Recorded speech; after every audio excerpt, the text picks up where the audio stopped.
adik-adik semua, selamat pagi, selamat siang, selamat sore, selamat malam. Ya, tergantung yang nonton ya. Bertemu kembali pada sesi terakhir tanya jawab PPDB 2020 Provinsi Kepulauan Riau, yang mana merupakan video yang dapat dijadikan rujukan untuk menjawab beberapa unek-unek ataupun permasalahan bagi adik-adik khususnya yang akan menempuh jenjang pendidikan SMA SMK di Provinsi Kepulauan Riau. Pada sesi terakhir ini kita akan mencoba menjawab sisa pertanyaan yang masih berada di meja redaksi Panitia PPDB Provinsi Kepulauan Riau. Oke, mari sama-sama kita mengikutinya. Baik adik-adik, mari sama-sama kita ikuti sesi terakhir lanjutan dari tanya jawab siswa bertanya, panitia menjawab ini. Untuk sesi terakhir ada sekitar 10 pertanyaan yang masih tersisa di meja redaksi Panitia PPDB Provinsi Kepulauan Riau. Langsung saja. Pertanyaan pertama adalah, rencananya saya mau daftar di SMK. Seleksi berdasarkan ujian nasional dan prestasi. Baik, ini berdasarkan nilai ujian dan prestasi. Tapi saya mendapatkan SKL atau surat keterangan lulus dari sekolah, tidak ada nilainya. Bagaimana Pak? Oke, baik. Ini tentu nanti insya Allah kewajiban ataupun kewenangan pemerintah Provinsi Kepulauan Riau melalui Dinas Pendidikan, yakni Panitia PPDB, yang mungkin akan menindaklanjuti beberapa kabupaten kota khususnya yang mana sekolah-sekolah yang belum menerbitkan nilai pada surat keterangan lulusnya agar dapat menyertakan nilai, diperuntukkan khususnya bagi adik-adik yang mungkin mendaftar di jenjang pendidikan SMK. Oleh karena itu adik-adik jangan khawatir, nanti pihak provinsi ataupun dinas pendidikan akan secara resmi menyurati pihak dinas pendidikan kabupaten kota dalam hal ini memberikan informasi bahwa agar surat keterangan lulus itu disertakan dengan nilai bagi membantu seleksi di tingkat SMK. Pertanyaan kedua, apakah saat daftar nanti saya bisa langsung ke sekolah Pak? Aduh, ya ini karena momennya momen online adik, tentu tidak lagi dibenarkan adik untuk datang ke sekolah. Tentunya bukan hanya karena suasana ataupun kondisi saat ini memang pandemi COVID-19 yang masih berada di sekitar kita. Tentunya memang tidak lagi diarahkan adik-adik ataupun siswa untuk menuju ke sekolah. Sehingga verifikasi berkas pendaftaran pun akan dilakukan secara online karena berkas akan diupload langsung melalui situs pendaftaran. Tapi tentunya bagi sekolah-sekolah yang masih diberikan kewenangan melakukan proses pendaftaran luring atau luar jaringan, untuk dapat yang berada di wilayah zona hijau dan mungkin kuning, tentunya juga kebijakan sekolah masih juga akan menerapkan sistem online minimal menggunakan WhatsApp ataupun situs pribadi website sekolah, sehingga tidak lagi dilakukan secara tatap muka ke sekolah-sekolah. Pertanyaan ketiga, kita lanjut. Saya pernah di SMP menjadi utusan dan mengikuti lomba OSN, tapi saya tidak menang. Hanya saya mendapatkan piagam. Apakah bisa digunakan untuk jalur prestasi? Tentunya adik, yang dikatakan jalur prestasi ini adalah kita ataupun siswa-siswi yang memegang predikat juara. Kalau belum juara, tentu belum dinamakan berprestasi. Barangkali memang dia memiliki piagam sebagai peserta. Tapi selagi keikutsertaannya dalam perlombaan itu belum meraih juara atau mendapatkan kemenangan minimal juara 3, maka belum dimasukkan dalam kategori berprestasi. Soalan keempat, Pak mau tanya, kalau masuk jalur bahasa minimal nilai bahasa Indonesia dan bahasa Inggris itu harus berapa ya? Baik adik, seluruh jenjang atau jalur pendaftaran di setiap sekolah itu kan memiliki kuota. Misalnya jurusan IPA ataupun IPS, atau kalau di SMK itu jurusan pembersihan listrik. Nah, termasuk juga jurusan bahasa tentu memiliki kuota satu kelas misalnya 33 siswa. Sehingga tidak ada patokan ya, tidak ada patokan berapa nilai bahasa Indonesia dan bahasa Inggris yang harus dimiliki. Tentunya setiap pendaftar akan di-ranking ya, akan di-ranking berapa nilai tertinggi sampai jumlah kuota terpenuhi.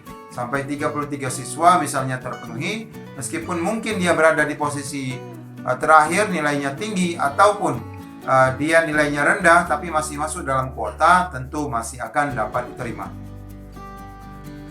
Soalan kelima, mau nanya Pak, oke, zona saya SMA Negeri 23 Batam, ini untuk wilayah kawasan Batam ya. Tapi saya mau coba SMA 1 atau SMA 5 pakai prestasi O2SN saya. Di brosur PPDB online katanya jalur prestasi hanya untuk satu sekolah tujuan. Jadi jika tidak diterima di SMA 1, apa dibalikkan ke sekolah menurut zona, yakni SMA 23, atau masih bisa mendaftar di SMA 5 menggunakan prestasi lagi? Oke, Adik. Di saat Adik berada di zona sekolah 23 Batam, SMA 23 Batam, tentu Adik mendaftar sebagai melalui jalur zonasi. Di samping Adik melakukan pendaftaran di jalur zonasi, tentunya Adik masih memiliki peluang untuk mendaftar di jalur prestasi.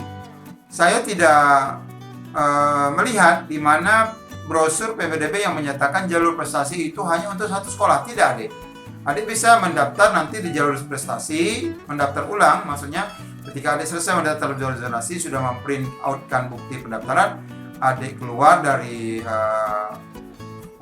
jalur zonasi, Adik masuk ke jalur prestasi, daftar di saat itu juga, dan dengan melakukan prosedur yang sama, kemudian mengupload piagam-piagamnya, lalu Adik juga akan memilih sekolah, juga maksimal 3 sekolah ya, untuk SMA maksimal 3 sekolah. Jadi Adik bisa memilih SMA 1 dan SMA 5. Kalau tidak masuk ke SMA 1, maka akan masuk ke SMA 5, atau kalau memang terpaksa tidak masuk juga di jalur prestasi, tentu akan kembali ke jalur zonasi.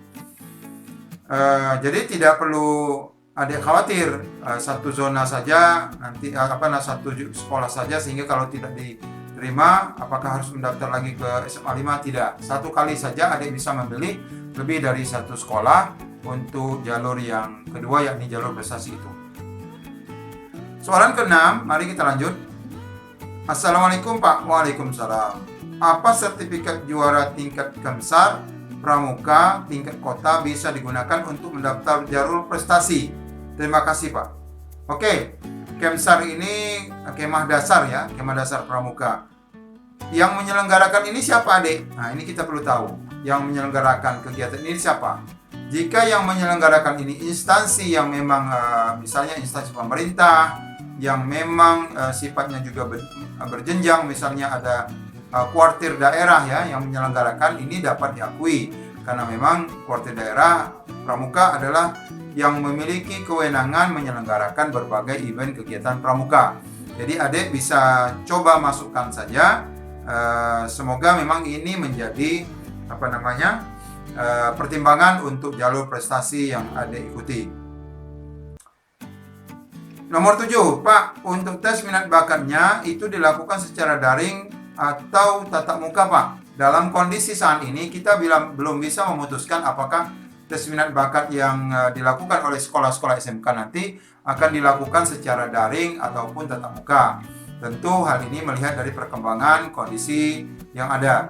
Sampai saat ini kita juga belum memastikan apakah sekolah-sekolah ini akan tetap menyelenggarakan tes minat bakat, karena memang dari hasil penilaian nilai ujian dan prestasi yang diupload nanti sebenarnya sudah dapat meranking ataupun memposisikan siswa-siswa yang masuk di dalam jurusan yang dipilih di pendidikan SMK.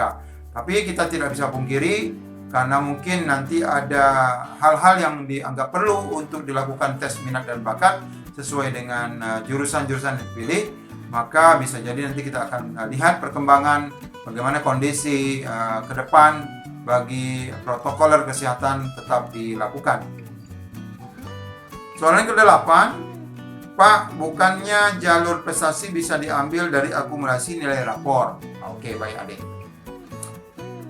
Dalam nilai jalur prestasi untuk tahun ini, sekali lagi kami sampaikan bahwa nilai yang diambil adalah nilai prestasi non-akademik.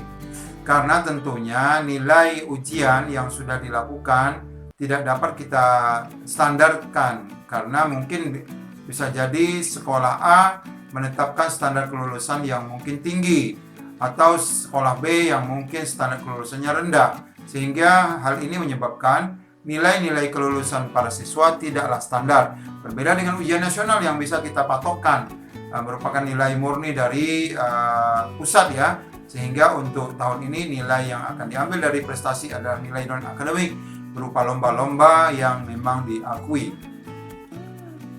Soalan ke-9, kalau masuk SMK dan pakai nilai Pak, bagaimana kalau nilai ada yang sama?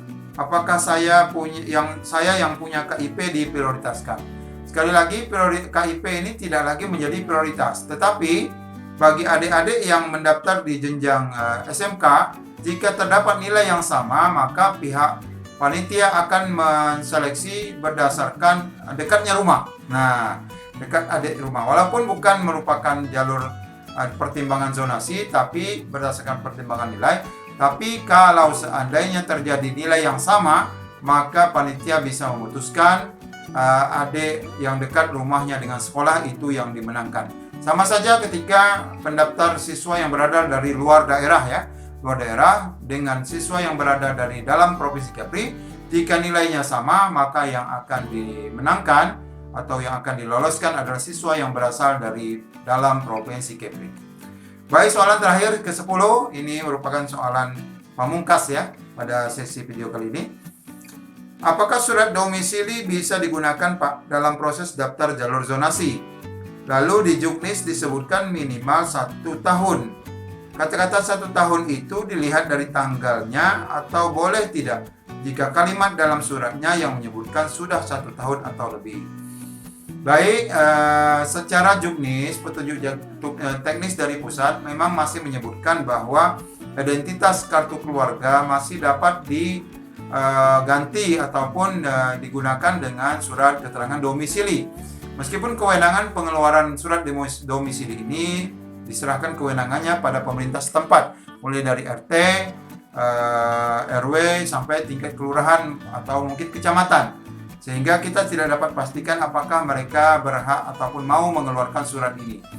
Kalaupun surat ini dapat dikeluarkan oleh pemerintah setempat, bisa saja tanggal surat yang menjelaskan bahwa surat ini sudah dikeluarkan 1 tahun yang lalu. Misalnya kalau sekarang PPDB Juli 2020, maka surat yang tertera pada keterangan domisili itu misalnya Maret 2019, berarti sudah lebih dari 1 tahun. Ataupun tanggal surat itu baru saja mungkin beberapa hari yang lalu, tetapi dapat diyakinkan bahwa pihak pemerintah setempat meyakini bahwa yang bersangkutan memang sudah menempati daerah itu lebih dari 1 tahun, sehingga di dalam surat akan menjelaskan bahwa yang bersangkutan sudah menempati wilayah zona tertentu dalam waktu 1 tahun atau lebih, sehingga dua-duanya bisa dipergunakan untuk mendaftar di jalur zonasi.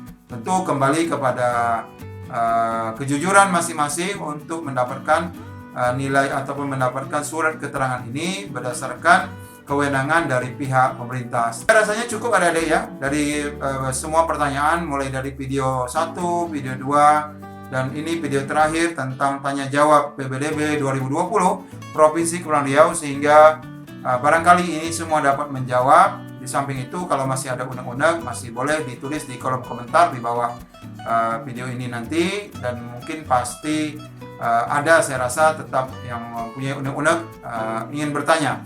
Kami akan mencoba menjawab ataupun dapat menghubungi nomor kontak person panitia yang ada di deskripsi video di bawah ini. Demikian yang dapat kami sampaikan. Terima kasih, sukses selalu dan semangat. Mudah-mudahan adik dapat mencapai tujuan dan masuk pada jalur pendidikan yang diinginkan. Assalamualaikum warahmatullahi wabarakatuh.